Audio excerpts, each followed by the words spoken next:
The desert is desolate. The blazing sun covers the dry sand sea. Here, every hot wind carries the breath of death. Hidden under the scorching sand, the legless assassins silently crawl, waiting for the moment of life and death. In this harsh arena, who will stand firm, the hunter or the hunted? The harsh desert. Kingsnake and the horrifying war with the enemy. The fiery red sun hangs in the sky, pouring scorching rays of sunlight onto the endless sand sea.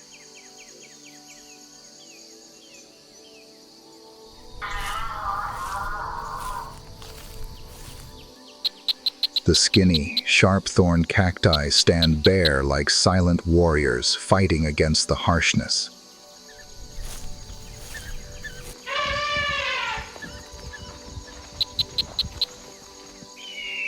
The space is eerily silent. Only the dry, whistling wind remains, like the breath of death covering the entire land.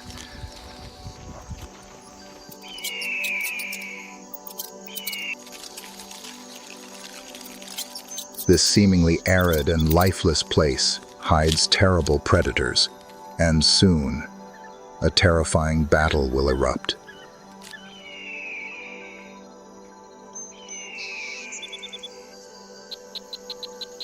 From under the hot sand, a gentle movement shook the ground.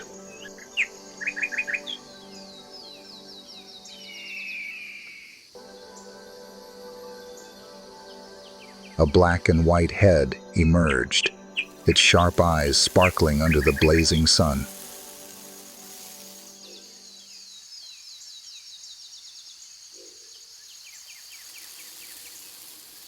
Kingsnake, the notorious predator of the desert, slowly crawled out, its nearly 2-meter-long body curving gracefully like a strip of living steel.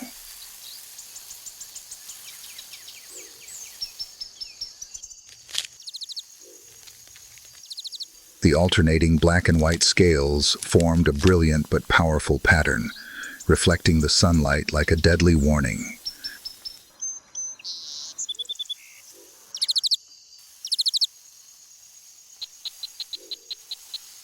The forked tongue protruded, vibrating lightly in the air, catching every passing scent.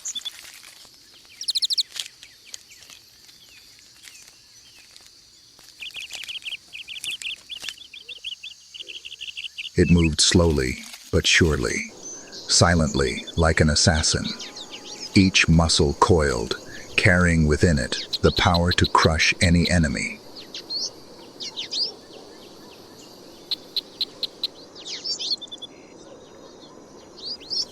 In this harsh desert, the appearance of Kingsnake signaled a nightmare about to fall.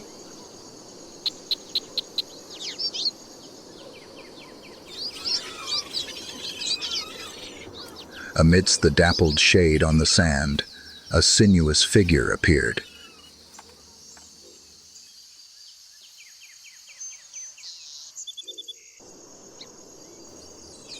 It was a venomous snake, with cold eyes and killer instinct, slowly crawling out from the dry thorn bush.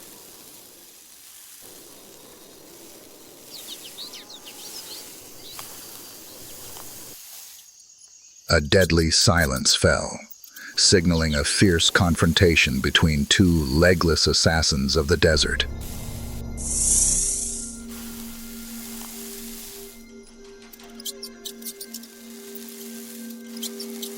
And then, the fight broke out.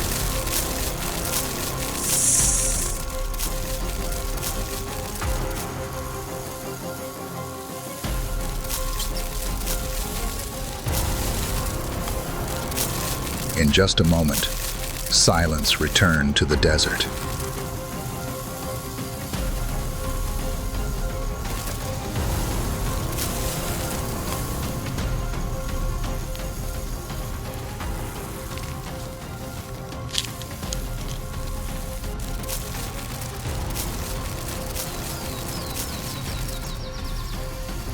The venomous snake lay motionless on the sand, and King Snake, with absolute power, began to swallow its prey, asserting its throne as the king of snake hunters.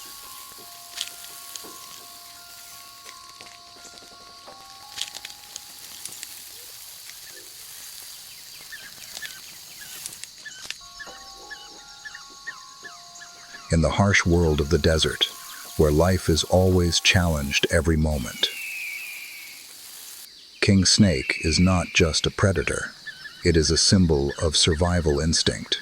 But on this land of death, there is no eternal ruler. Will the next time, when the sand rolls up again, King Snake continue to hold the throne, or will it become the prey of a more cruel fate?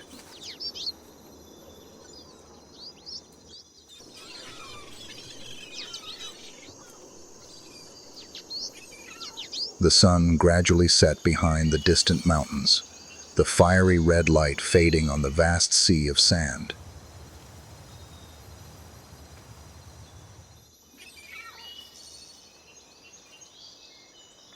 The space is quiet, but the life in the desert never stops moving.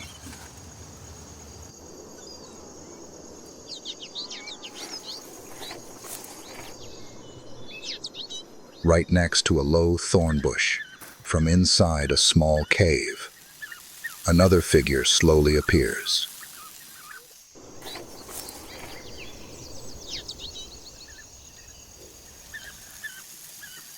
It is the burrowing owl, its round yellow eyes scanning the landscape, alert to the harsh world full of dangers.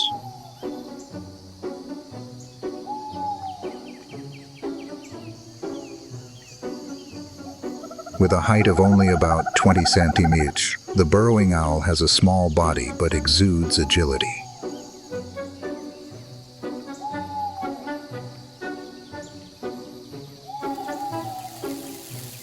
Its brown feathers with white spots help it blend perfectly with the color of the dry sand and thorn bushes.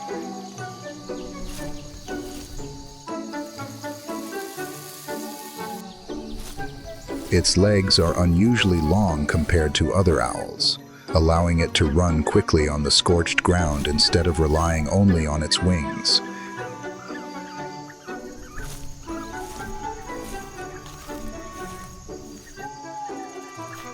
Its large, round yellow eyes, shining with vigilance, always turn around constantly to check for enemies.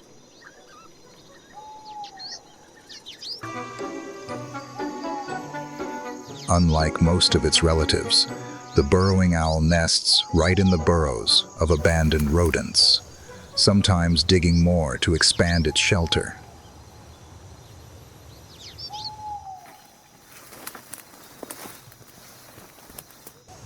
In its survival life, it hunts small prey such as insects, lizards, and small rodents.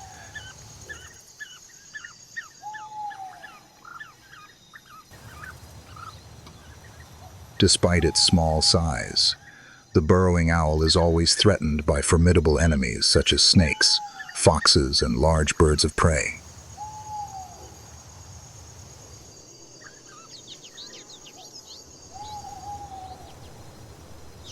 However, thanks to its flexible adaptability, this burrowing owl still survives in the harsh desert, proving the diversity of life in a place where only death seems to reign.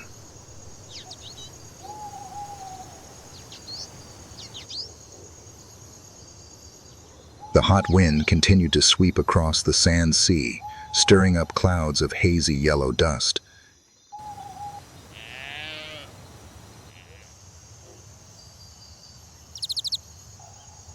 In the distance, jagged cactus bushes stretched out under the blazing sun, their sharp thorns glistening like spears ready to pierce any living thing.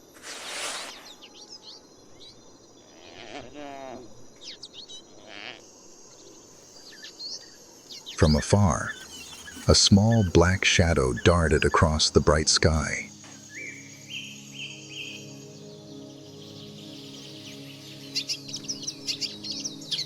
Its wings spread wide, cutting through the harsh sunlight, signaling the appearance of another predator. Small, but no less cruel.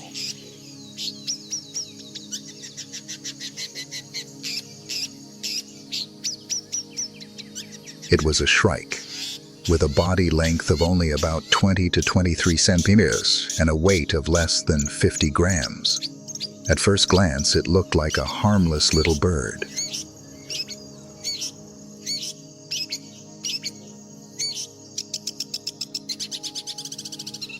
However, hidden behind that figure was a cold-blooded killer of the desert.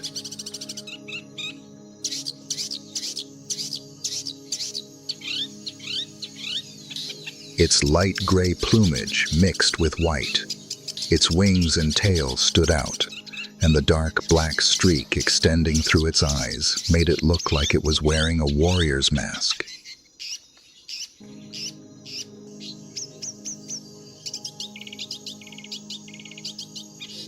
The sharp, hooked beak makes it look like a miniature version of an eagle or a hawk, always ready to tear apart its prey.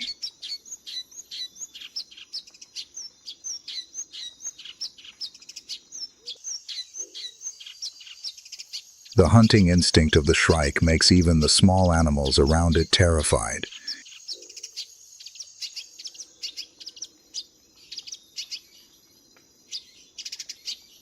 It swoops down quickly, grabbing insects, lizards, small mice, and even baby birds.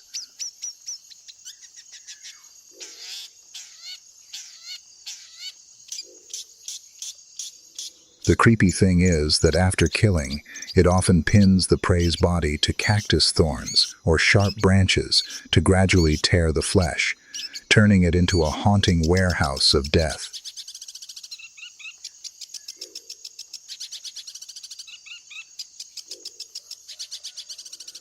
It is this cruel habit that has earned it the nickname of the Butcher of the Desert.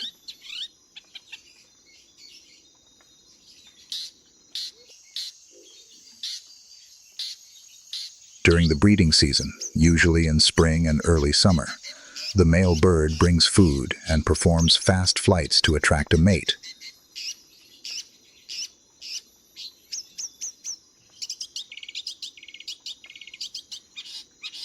The nest is built on thorny bushes or low trees, lined with dry grass and feathers.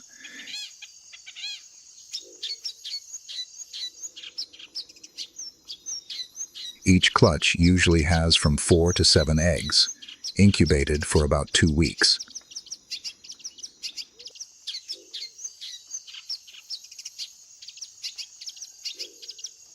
Both parents participate in raising the chicks, providing food continuously until the chicks are strong enough to fly.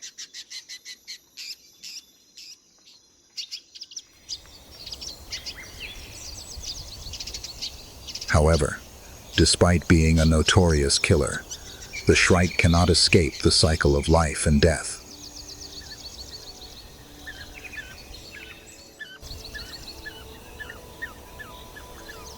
Larger predators such as hawks, owls, snakes, or even wild cats are always lurking, ready to snatch eggs, chicks, or even itself. However,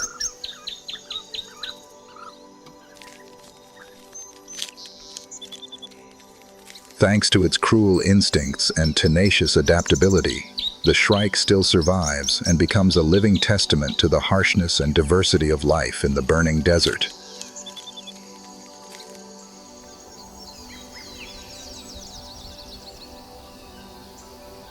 The desert sunlight gradually tilts, spreading streaks of bright yellow light on the burning sand.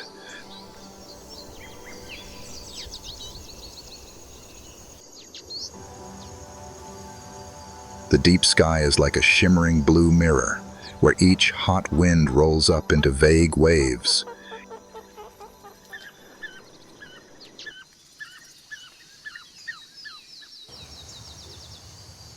In that vast space, a sudden movement breaks the silence, signaling the appearance of a new ruler.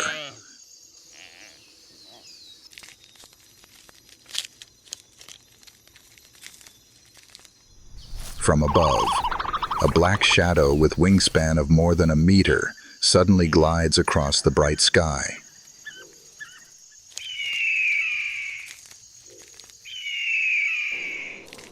It is Harris's hawk, the desert sky warrior.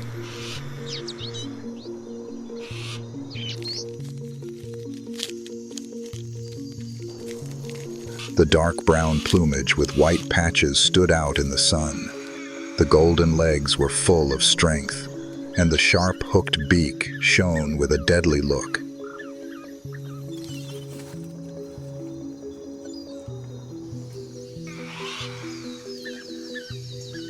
The cold, golden eyes scanned the ground, searching for every small movement in the sea of burning sand.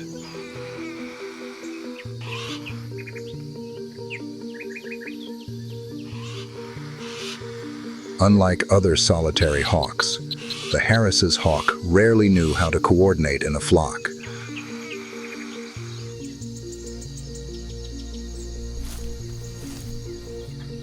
Up above, a few other birds had joined the flock, dividing their positions, moving rhythmically like a well-trained army.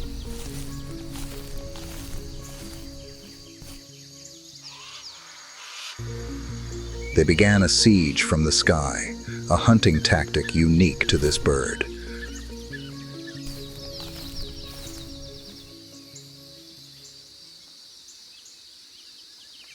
The cold, golden eyes continuously scanned the ground, where every thorn bush and every sand crevice could hide prey.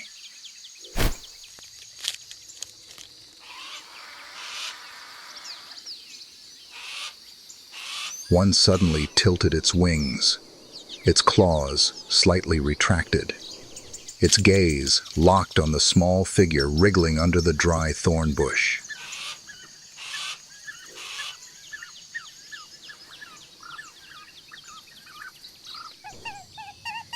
It was a desert hare, its long ears trembling slightly, not knowing that death was silently watching in the sky.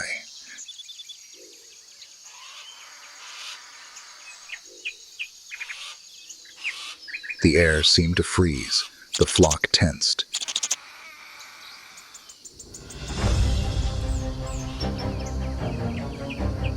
Waiting for the right moment.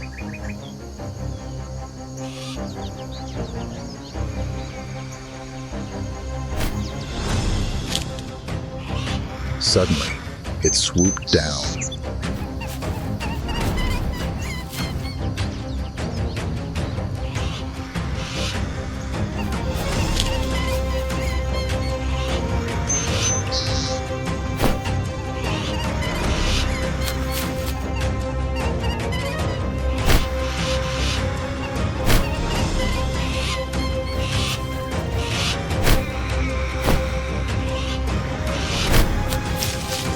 In an instant, the chase was over.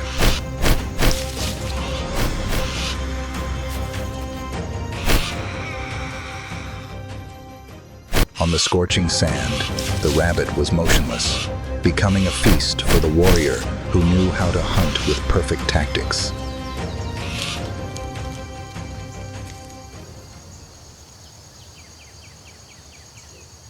In this harsh desert, not only the ground was soaked in blood, but the sky was also an arena of life and death.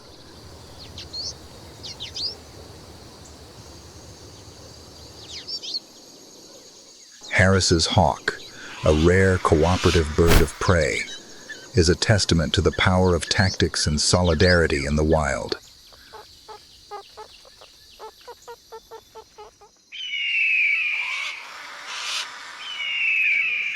The sky returned to its calm state, but the dry, cracked ground below still held countless dangers.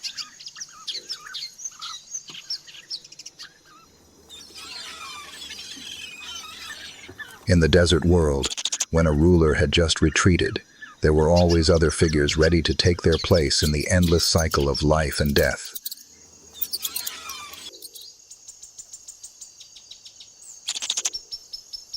In the midst of that quiet picture, a sudden movement tore through the space, fast. It was another desert creature, unable to fly high, but possessing a speed that was enough to become a nightmare for many small creatures.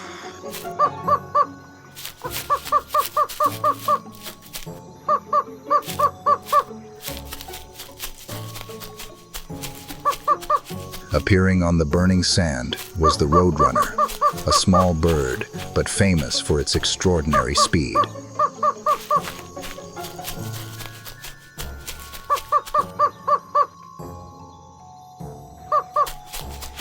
About 60 centimeters long, with a slender body, long, sturdy legs, and a long, balancing tail. All were born to serve the purpose of speed.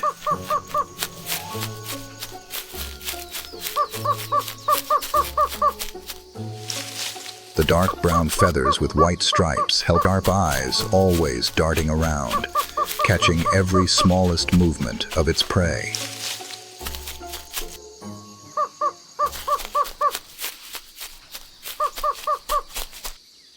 Roadrunner is not only a swift bird, but also a skilled killer.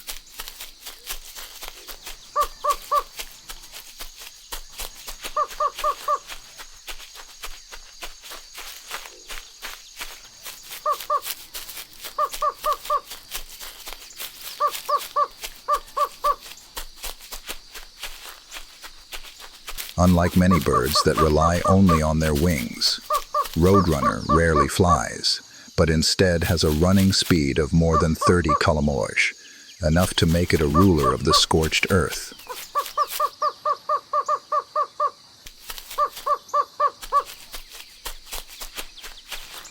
In the harsh world, speed is the weapon that helps it chase, take down prey, and escape larger predators. At noon, the desert ground is cracked and silent, only the dry wind whistling through the low thorn bushes. Roadrunner stops slightly, sharp eyes locked on the faint movement under the sand.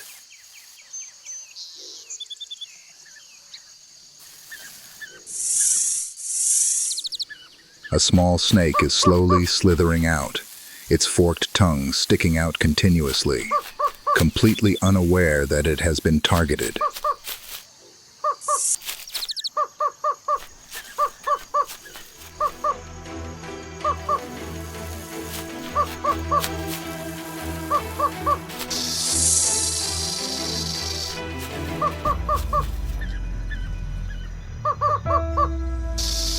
Immediately, Roadrunner rushes in.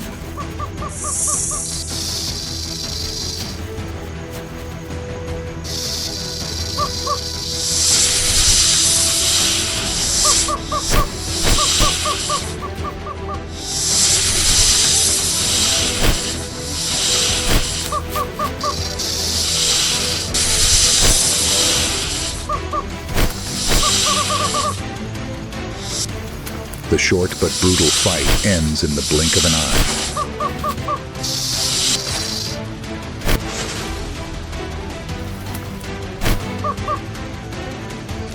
Roadrunner holds his head high, enjoying the spoils, vividly demonstrating that speed and brutality are the ultimate weapons of survival in the burning sand.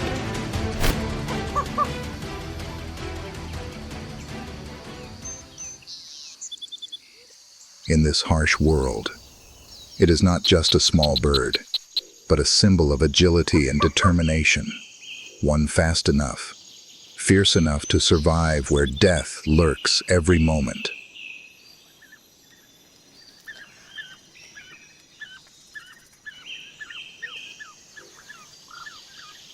In the burning desert, life and death are always intertwined in every moment.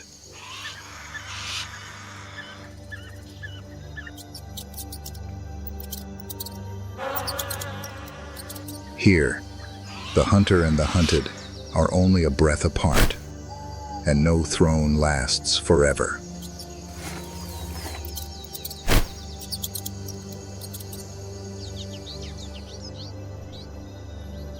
It is a fierce cycle of life and death, but it is also the strength that maintains the fragile balance of wild nature.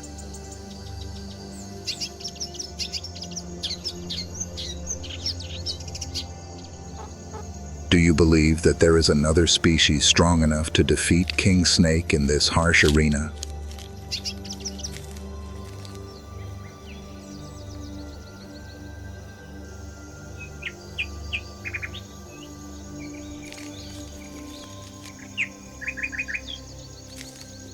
Leave a comment below the video. And don't forget to ring the bell and subscribe so you don't miss the next wildlife survival series.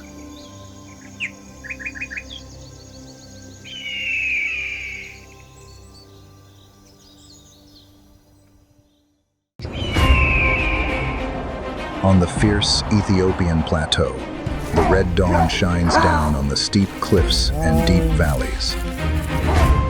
That seemingly quiet place hides a storm of power that is silently rising. Here, the throne is never stable, just a moment of negligence.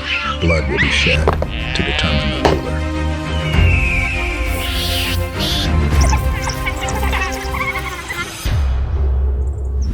Ethiopia. The bloody power war of the Gelada monkeys. The Ethiopian plateau stands like a giant wall, where the cold wind whistles through the steep cliffs.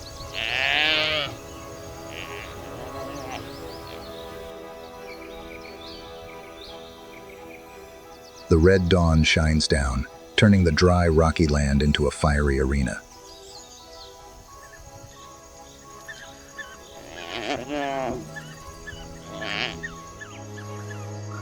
Under the mist, sparse grass stretches like a fragile carpet between the abyss of life and death.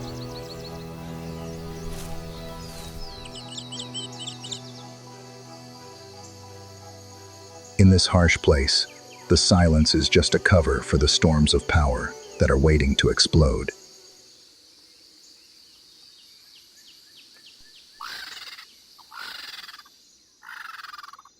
From the high mountain slopes, sloppy figures begin to appear in the mist.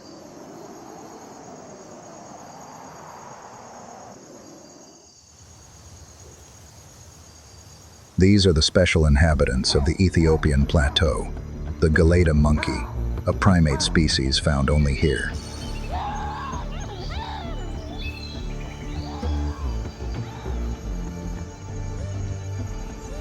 With shaggy golden-brown fur, thick manes covering their shoulders like a cloak, they have an unusually majestic appearance.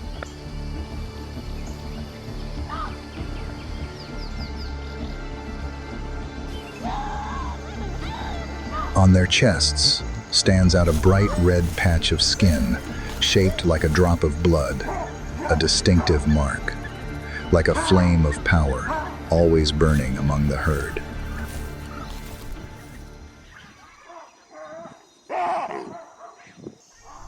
They gather in large groups on the sloping grass, sitting and gnawing on tree roots and young grass, their skillful hands turning over clumps of soil.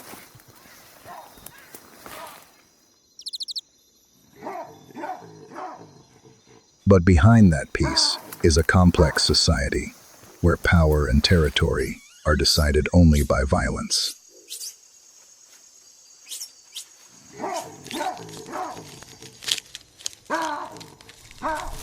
In the seemingly chaotic noise, there still exists an invisible order.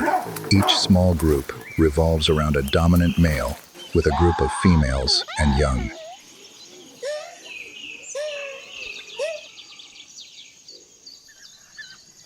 But that throne has never been stable.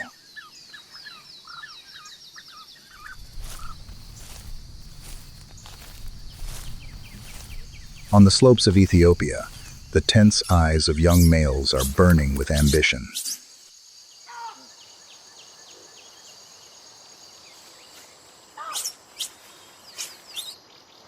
They long to overthrow the leader to gain reproductive privileges and become the true master of the herd.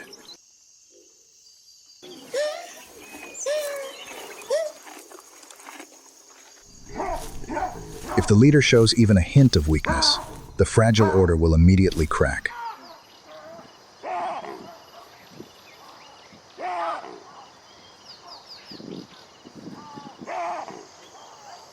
flames of defiance flare up, the entire pack will be swept into a bloody chaos.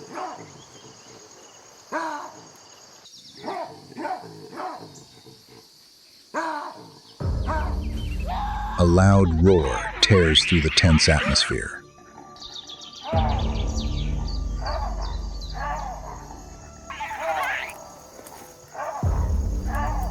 The fight breaks out.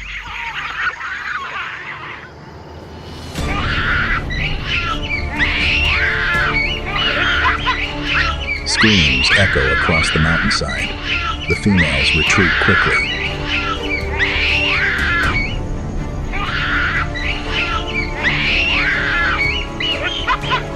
Clutching their young. All around, the young males watch, their eyes burning with anticipation for the outcome.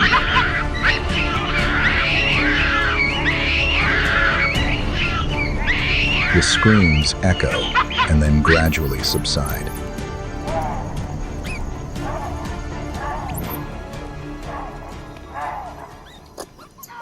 The challenger, covered in wounds, flees in the red dust.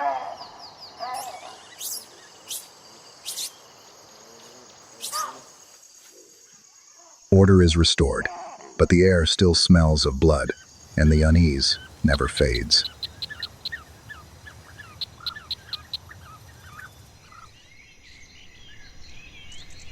For on this harsh plateau, today's throne can be challenged any day now.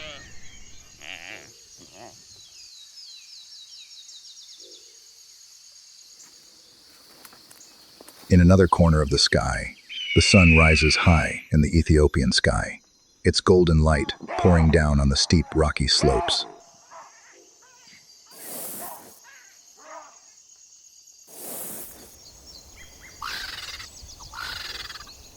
In the distance, deep valleys appear dimly, creating a scene that is both overwhelming and harsh.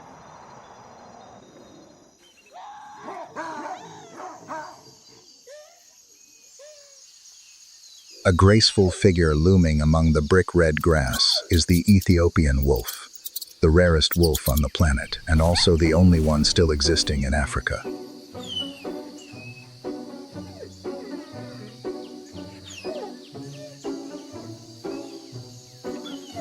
The Ethiopian wolf is the rarest wolf on the planet, only existing on the high plateaus of Ethiopia over 3,000 meters high.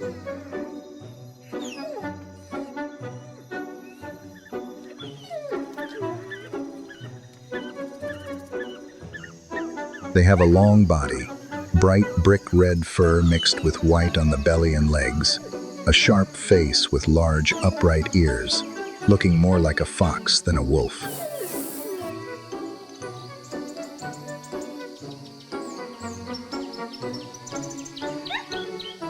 Adults are about 1 meter long, weigh from 14 to 20 kilograms, are graceful but extremely resilient to adapt to the cold.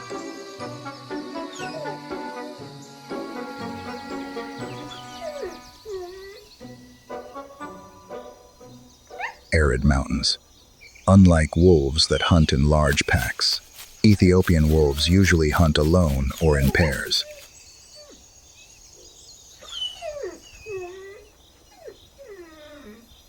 Their prey is mainly rodents on the plateau, especially giant moles and mountain rabbits.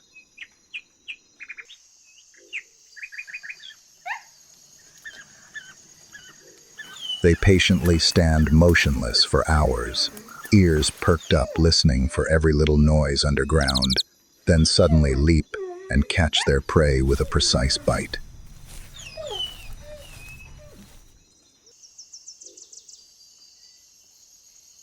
This is the only species of wolf that almost completely depends on rodents for its survival.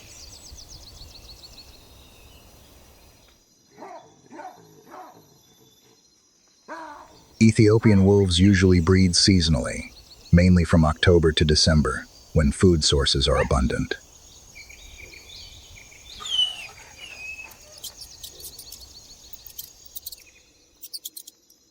Females dig burrows in the slopes or ravines to make nests, giving birth to 2 to 6 cubs after about 60 days of pregnancy.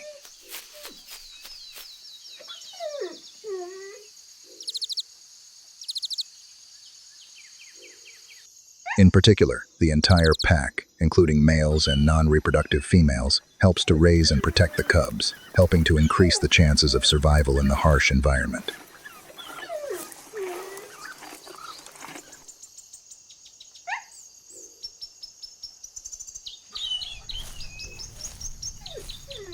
Currently, there are less than 500 individuals of Ethiopian wolves left in the wild, making it the most endangered carnivore in Africa.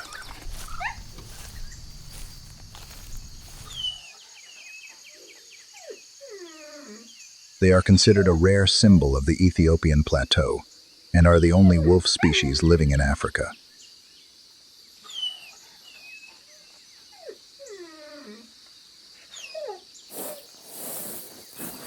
Every day that passes, they have to face not only the cold, hunger, and natural enemies, but the cycle of hunger never stops in this harsh land.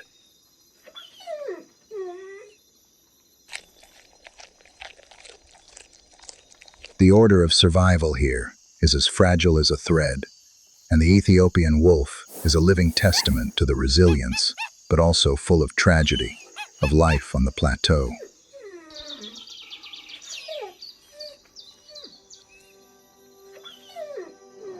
The sun gradually rises. The bright yellow light spreads across the steep, rocky slopes.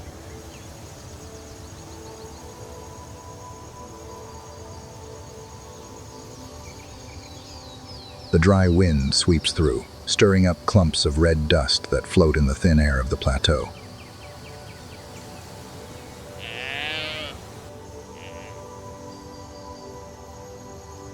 In the distance, the dark cliffs are like towering walls, separating the sky and the ground.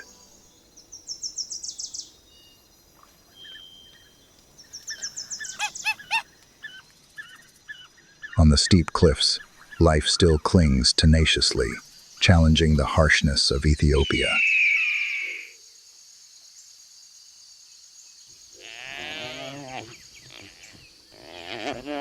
Among those steep cliffs, sturdy figures suddenly appear.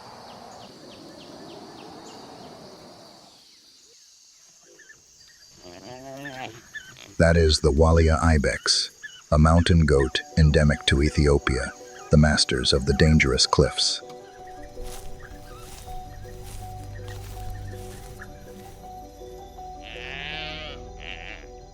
The Walia ibex is an endemic mountain goat that only exists in the Simien Mountains, Ethiopia, at an altitude of 2,500 to 4,000 meters.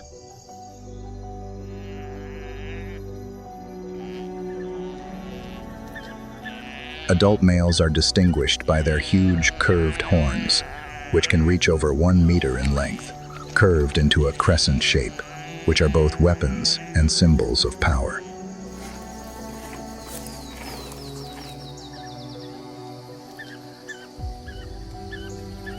Their thick, dark brown fur, with lighter underparts and legs, helps them camouflage against the dark rocks.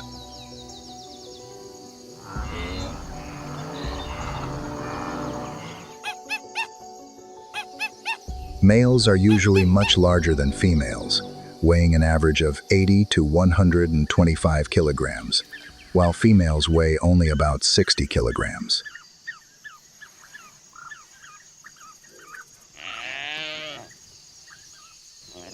Walia ibex are herbivorous, often grazing on grass, shrub leaves, and lichens that grow on cliffs.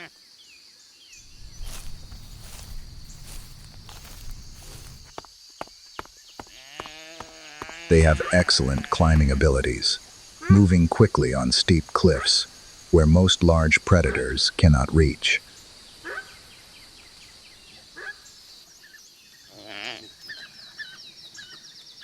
Thanks to their hard but flexible hooves, they maintain perfect balance even on precarious cliffs.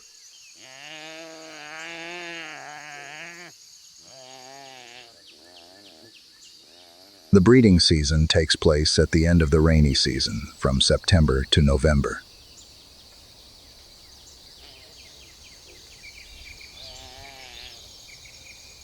Adult males engage in fierce battles, using their huge horns to butt each other on steep cliffs to gain the right to mate.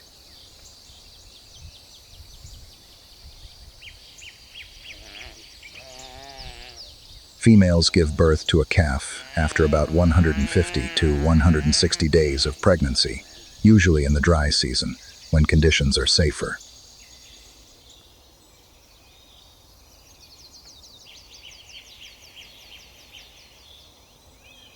The calves can stand up and follow their mothers just a few hours after birth, thanks to their strong survival instincts.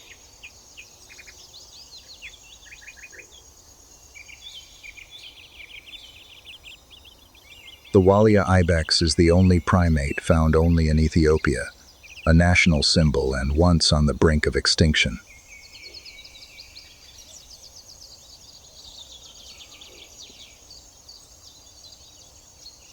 There are only about 500 to 600 individuals left in the wild, strictly protected in the Simien Mountains National Park.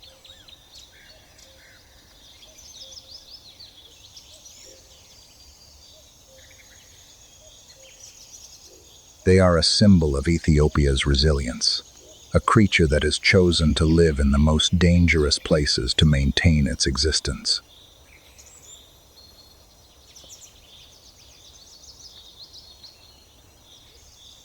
But behind that grandeur lies a terrifying fragility, as their fate hangs precariously on the edge of a precipice where one slip could wipe out all life.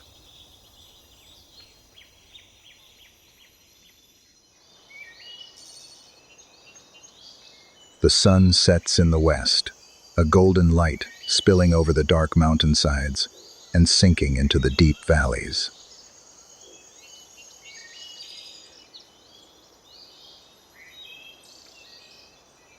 There, a creepy sound begins to echo, a wild laughter ripping through the silence.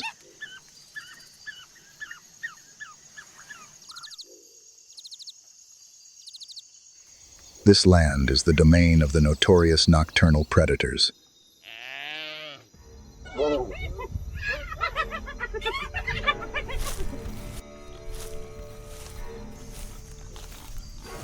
The shadows preparing to arrive to sow chaos.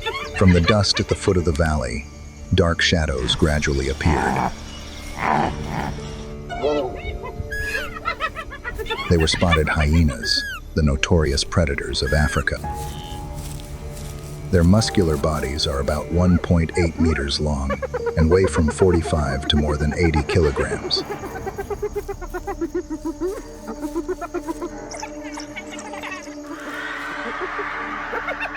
They have grayish, yellow fur covered with, creating a characteristic limping gait.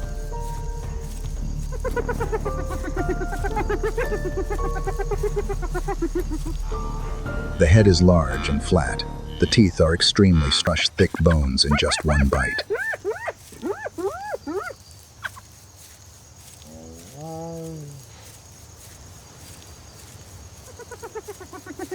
Unlike the solitary image, spotted hyenas live in large packs, which can number up to more than 80 individuals. What is special is that their society is matriarchal. The females are large, aggressive, and dominate the males.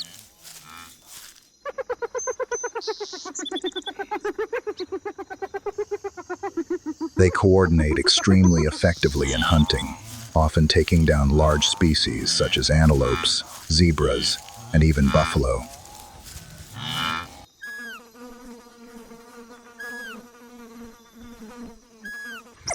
Spotted hyenas are not only scavengers, but also skilled hunters.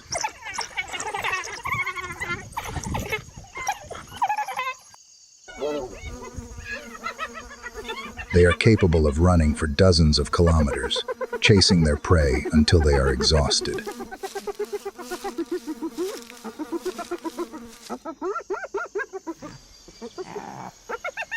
Once they have brought down their target, the whole pack will rush in, tearing large prey into pieces in just a few minutes.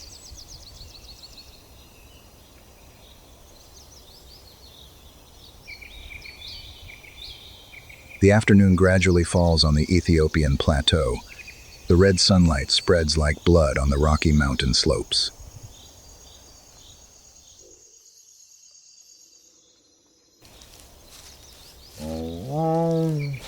In the distance, a wild buffalo quietly moves towards the valley to find a water source.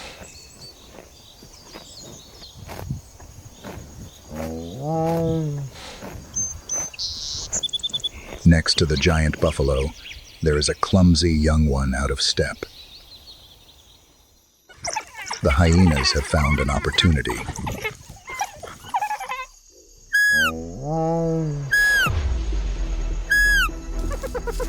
In the misty bushes, bright eyes have been watching for a long time.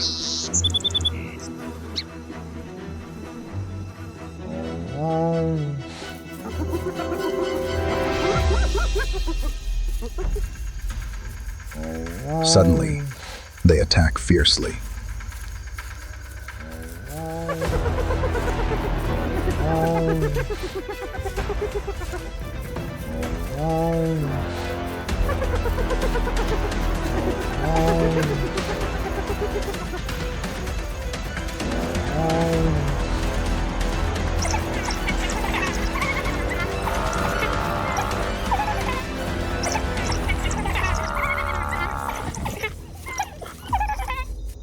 The young buffalo fell, becoming fresh prey in the claws of ruthless predators.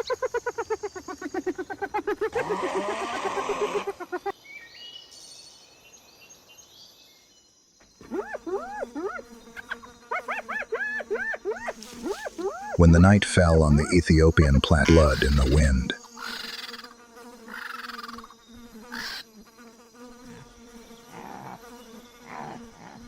When the dust of the war gradually settled, the hyenas returned to their primitive rhythm of life. In this harsh matriarchal society, the females are the ones who hold absolute power.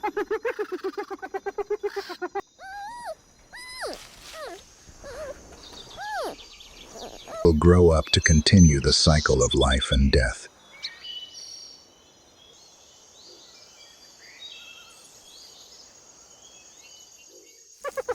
Where savage laughter echoes through the night, and power always belongs. The hyena is both a sower of terror and a testament to an unchangeable law.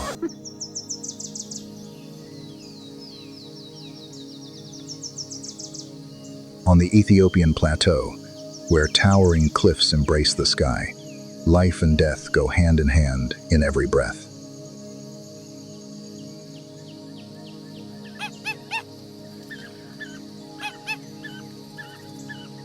In this harsh place, the strong are not only the survivors, but also the ones who carry the burden of continuity.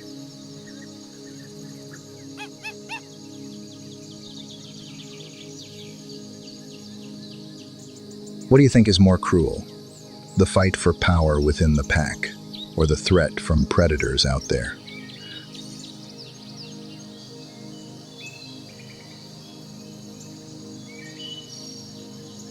Leave a comment below the video. And don't forget to ring the bell and subscribe so you don't miss the next wildlife survival series. Not only skilled in close combat, this lunatic is also a master of chemical survival. If even death from cobra venom can't touch it, what is the king of the savannah? Today, we will follow this animal madman as he humiliates each of the savannah's kings.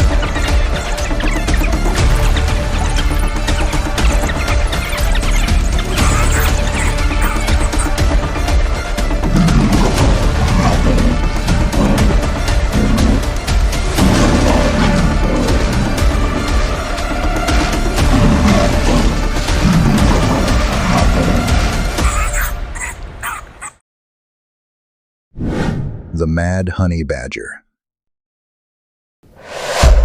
The most unbelievable massacre in the animal kingdom. The savannah is not a playground, it's an arena of numbers.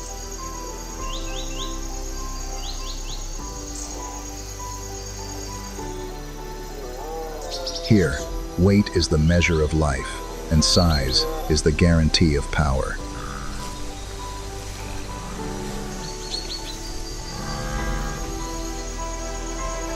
Big fish eat small fish in a perfect and ruthless order.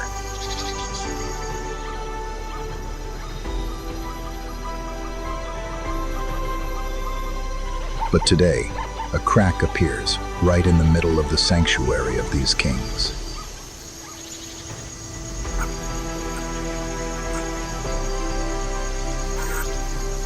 A snout, unblinking black eyes, and a body waddling proudly forward.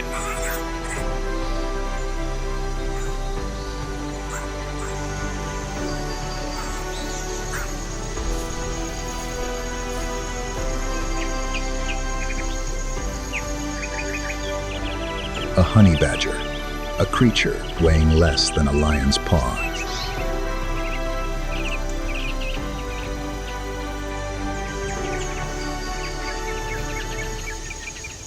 Yet possessing a soul burning with rage. It was just a low, rugged mass of steel with a hide covered in battlefield scars.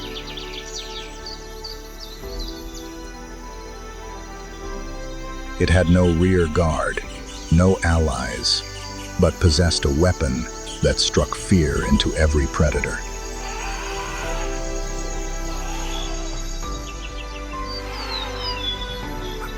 It had no fear switch.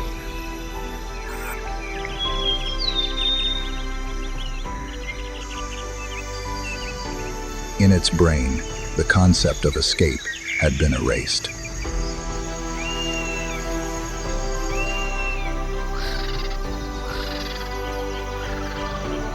It wasn't heroically brave. It was immune to fear, like a psychopath.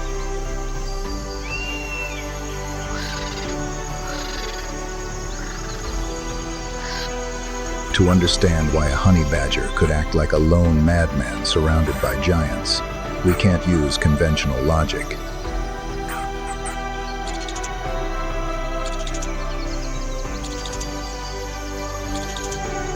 We have to dissect this madman.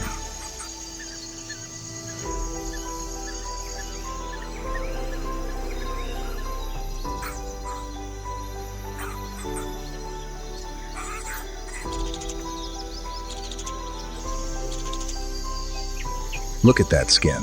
You think it's skin? Wrong.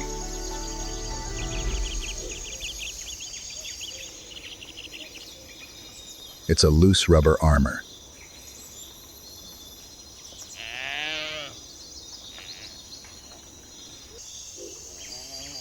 Honey badger skin is extremely thick, about 6 millimeters, but more importantly, it's very fluid.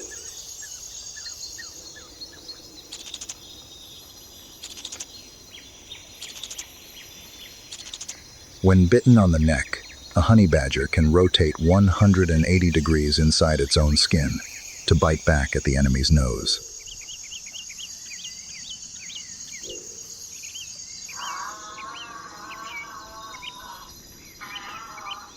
Not only skilled in close combat, this psychopath is also a master of chemical survival.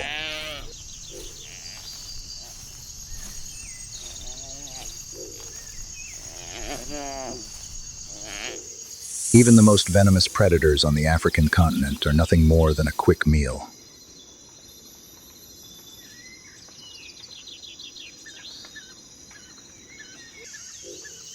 Venom can kill an elephant in hours, but for a honey badger, it's just a nap.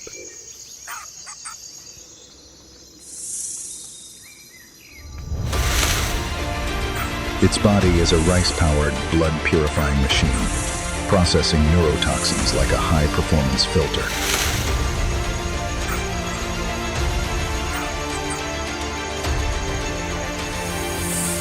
It gets bitten, it faints, then wakes up and devours the snake as if nothing happened.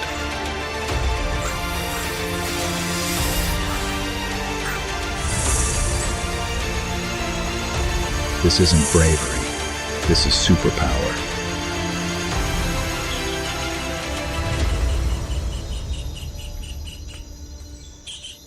And when a creature considers the venom of death merely a spice for its dinner, the usual rules of the savanna become meaningless.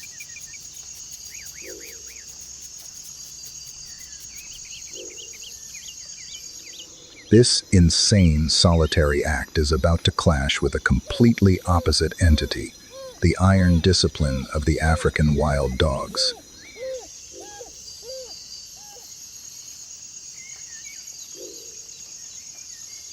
These tactical assassins always win through numbers and persistence.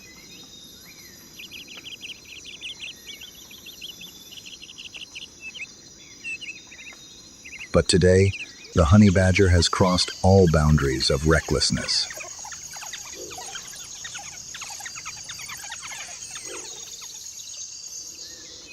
It didn't just confront them, it raided the pack's den while the predators were absent.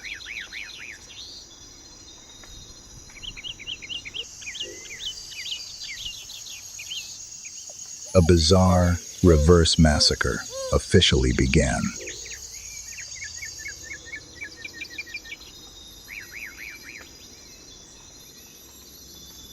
In the darkness of the deep den, the honey badger wasn't seeking shelter.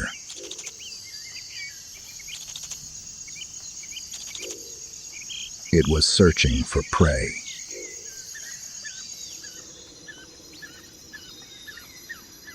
With its expert digging claws, it dragged out a young wild dog, the pack's only hope of survival.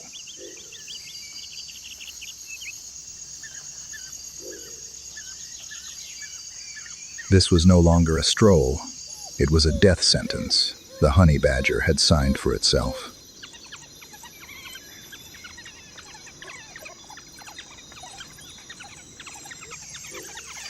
When the pack returned and saw their prized possession firmly in the jaws of the black and white dwarf, the prairie atmosphere erupted.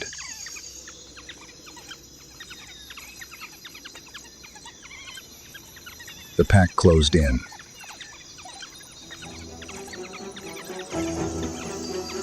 A tight encirclement began.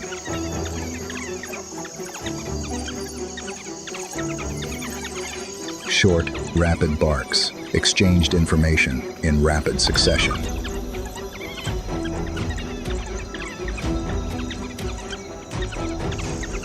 The battle was set, and the honey badger lay at the center of its impending death.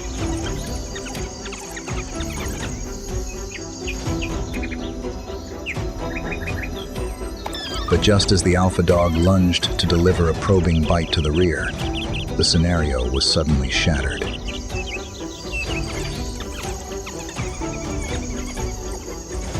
The honey badger didn't flee.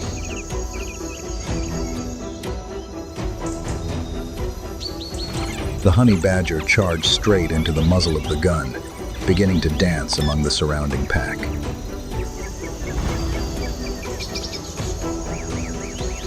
The discipline of the wild dog pack began to crumble.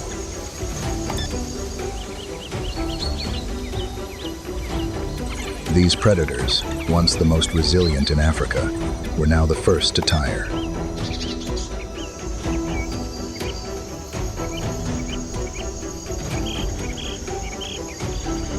They were tired because they couldn't find a weakness in their opponent's frenzy.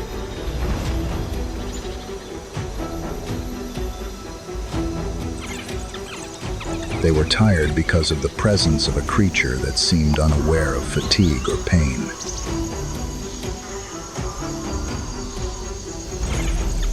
The end of this confrontation was a humiliation for the wild dogs. The fan-shaped formation crumbled.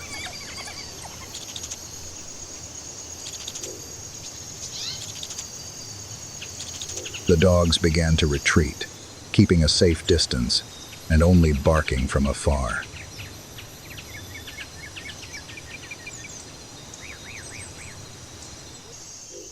They realized a bitter truth. To kill this madman, the pack would have to sacrifice at least 2 or 3 members.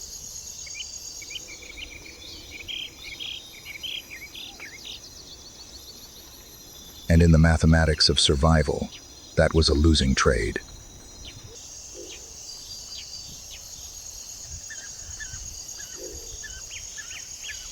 The honey badger stood there, hissing one last time as a contemptuous farewell, then scurried on its way, leaving behind a pack of assassins, standing bewildered in the savannah, wondering why their millions of years of discipline had failed against a lone dwarf.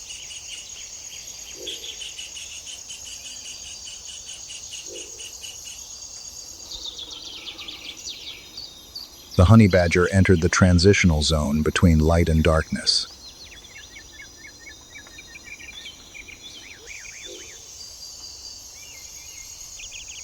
Here, the noise was silenced, replaced by a deadly silence.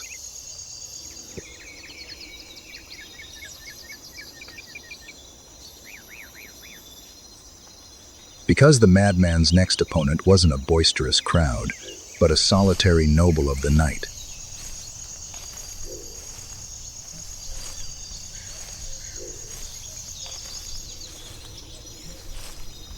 The leopard. If the dogs were noisy special forces, the leopard was a killer from action noir films.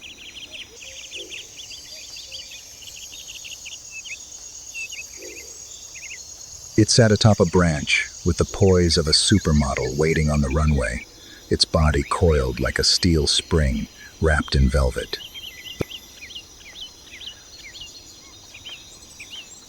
The leopard prided itself on its IQ.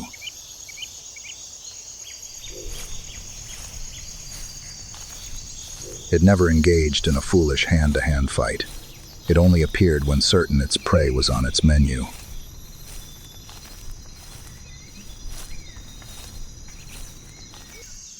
Its motto was elegant: a leap.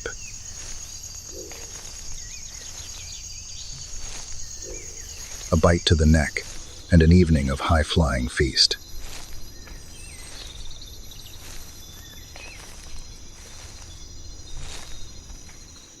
The leopard looked down at the honey badger with disdain.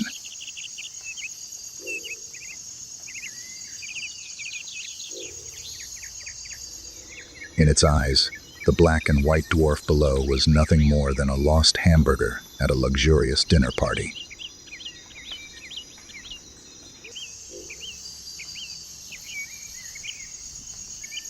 It lowered its center of gravity as silently as a breath, preparing to execute a devastating ambush from above onto its prey's back.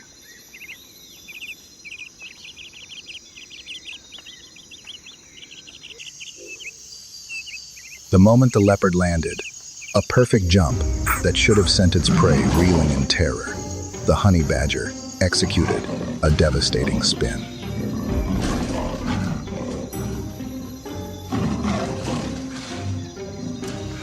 Instead of seeing a trembling neck, the leopard saw a mouth full of teeth lunging straight at its aristocratic face.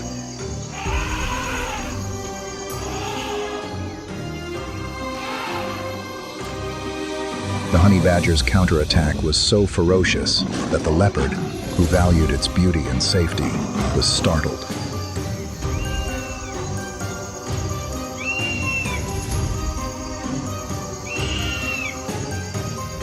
It realized that this dwarf had no intention of defending itself. It wanted to devour its hunter alive.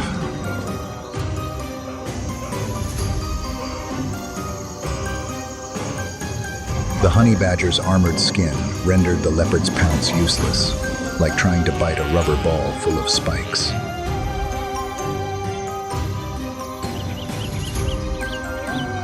The battle was swift but bitter for the spotted assassin.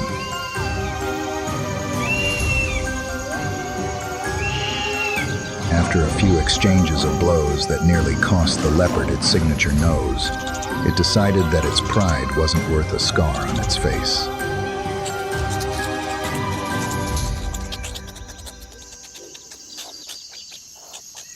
With a graceful but evasive backward leap, the leopard climbed back up the tree.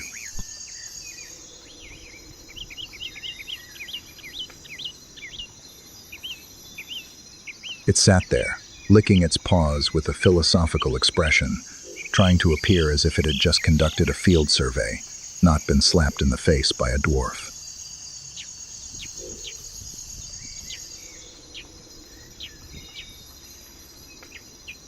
Actually, it was just trying to lose weight. This guy's meat must be tough. The leopard consoled itself as it watched the honey badger continue its descent into the twilight.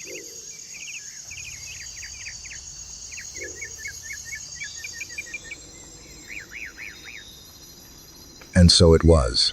Two rivals, two masterful tactics, both forced to yield to a creature with nothing but a fiery heart and a completely severed nerve of fear.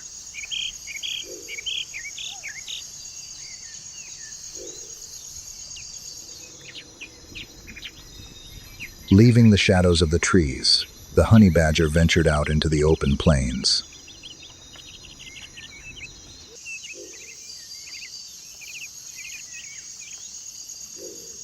Here, in the shade of an ancient acacia tree, reigns supreme power.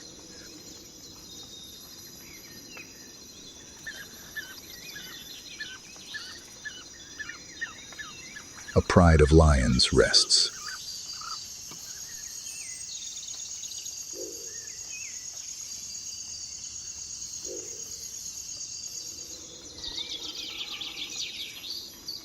It wasn't simply a rest, it was a declaration of dominance.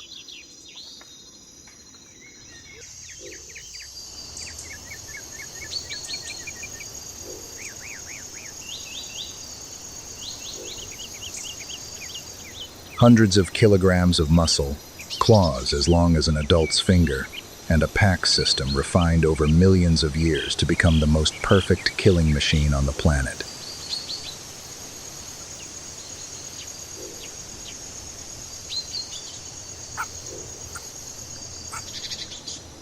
The small figure approaching carried no trace of fear.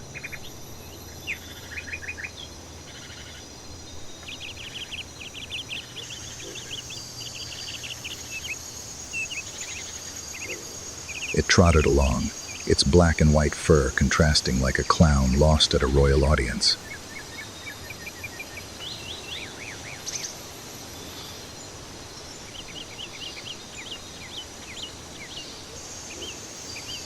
The dry, crunching sound of its hooves on the cracked earth shattered the solemn silence of the pride, causing the lions to startle and look up.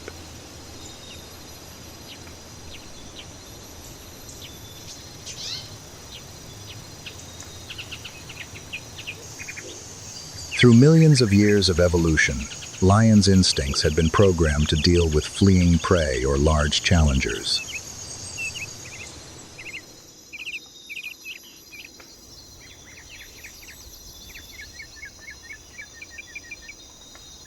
They had never been prepared for a small entity to so boldly and calmly enter their territory.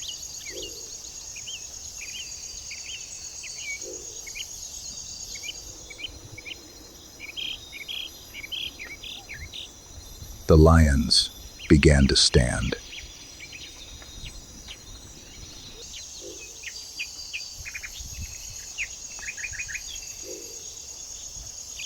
The greatest predators of the savannah now face a dilemma.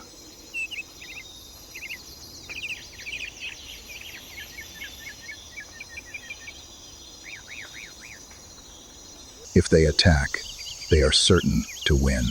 But what is the price?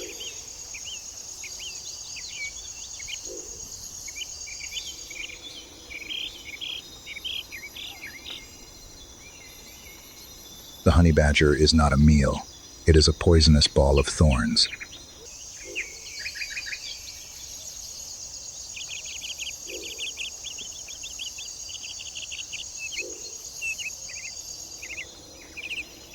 A bite to the nose or leg can lead to infection, crippling a proud lion and stripping it of its status within the pride.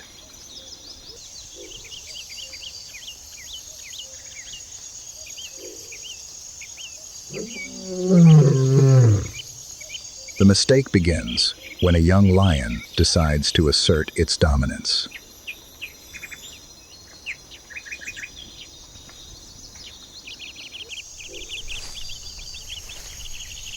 It lunges forward, a fateful pounce aimed directly at the honey badger.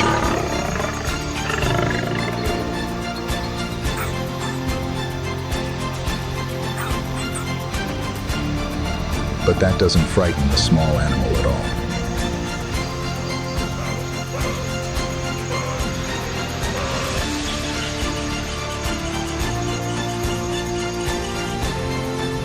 It looks directly into the eyes of the Savannah Kings with the gaze of someone who has nothing left to lose, someone who considers their life a cheap gamble while their opponent values their throne as a priceless treasure.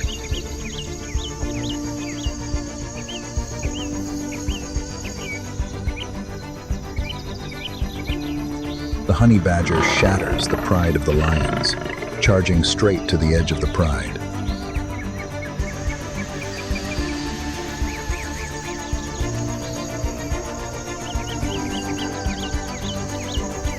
A paradoxical scene unfolded before the giant lions, who were deliberately keeping their distance, while the honey badger trudged after them with a fierce, defiant hiss.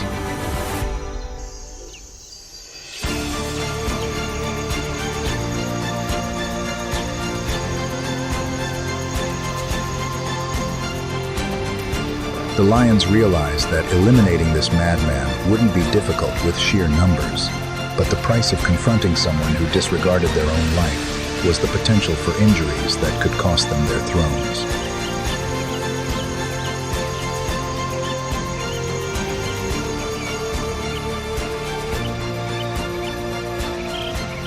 The lions parted, giving way.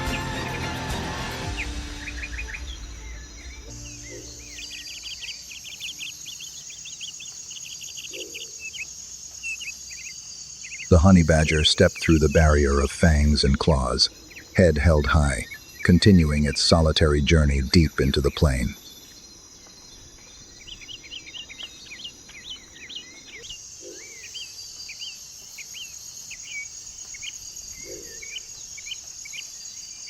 Under the acacia trees, the lions lay down again, but the peace now took on a different tone.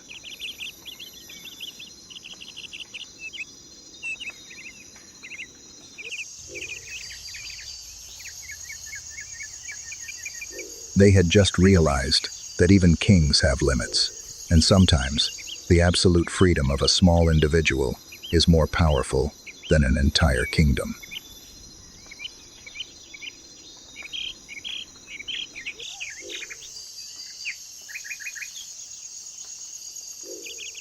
If you like this little butcher, hit like and subscribe now to see more.